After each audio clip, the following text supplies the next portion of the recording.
let's start with a brief recap of what we've previously talked about. Sometimes we consciously choose change because we know the life that we want to live is requiring it of us. So we put ourselves in a class or a program or in therapy or something that will help us to create the change we're out to create. And sometimes life gives us circumstances and we just get to deal with them. We get to adapt and discover who we want to be in the face of circumstances that we maybe didn't ask for. So life is sometimes going to demand that we change, right? And when we find ourselves in either of these forms of creating change, whether we've consciously chosen it or life has so lovingly handed it to us, we get a really great opportunity to discover things about ourselves that we maybe haven't seen before. The pressure or I like to call it vital tension. The vital tension that gets created when we go to make changes or when our life gets shaken up gives us a great opportunity to see our defaults at play. What are the ways that we cope?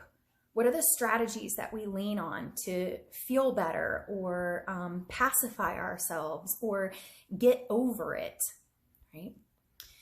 So this leads us to this point.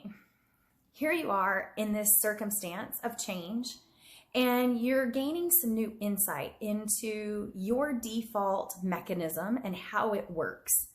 And I shared with you that I saw myself, my personality go into overdrive, and I wanted to plan and get busy and make my home all perfect and go in an attempt to outrun my pain. And then I had to ask myself, is this how I want to move through this situation? Is this really who I want to be in this circumstance? And no, for me, the answer was no. But this is the place in the process where it's really vital that we offer ourselves more love and compassion than ever before. So it can be really easy to see these things about yourself and then get critical and try to bully yourself to be different, right? Can anybody relate to that? Have you ever tried to bully yourself into change? I should be more like this. I should be more like that. I need to do it this way. Why? What's wrong with me? Why am I? And that can be really easy to do in times of stress. And it's not you might get some changes in that way, but the process itself is extra miserable. And I think that it's far more effective to love ourselves into change. So here we're being asked to show ourselves more love, not less, as Matt Kahn likes to say, right? More love, not less. And I started asking myself, what if I didn't make myself wrong? What if I just absolutely refused to judge myself? And instead, I got really curious and really compassionate, because part of what we're seeing when stress is high or our life has been shaken is all the various aspects of our humanity coming to light. The part of us that doesn't want to hurt, the part of us that's afraid, the part of us that desperately wants to control how things are going to go. That's just what it is to be a human being, is to have those parts of our personality engaging in an attempt to have us feel safe and okay. So can I love that part of myself that's trying to protect me? Can I love the strategies that up until this point have really helped me cope with life and the times in life that weren't easy?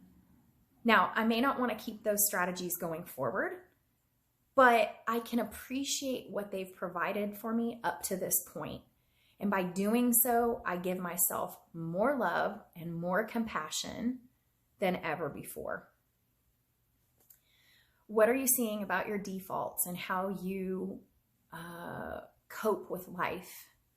And before we go any further, can you love yourself just as you are? And perhaps entertain this question: what if I didn't judge myself? What if I didn't make myself wrong? What if I didn't make my humanity wrong? Then what? Okay, I look forward to talking to you again soon. We'll look at what's next. I see these patterns. I'm loving myself through it. And on the other side of that acceptance, there is a spaciousness that we start to feel. And something new gets to emerge inside of that spaciousness. So we'll talk about looking for that and creating that next.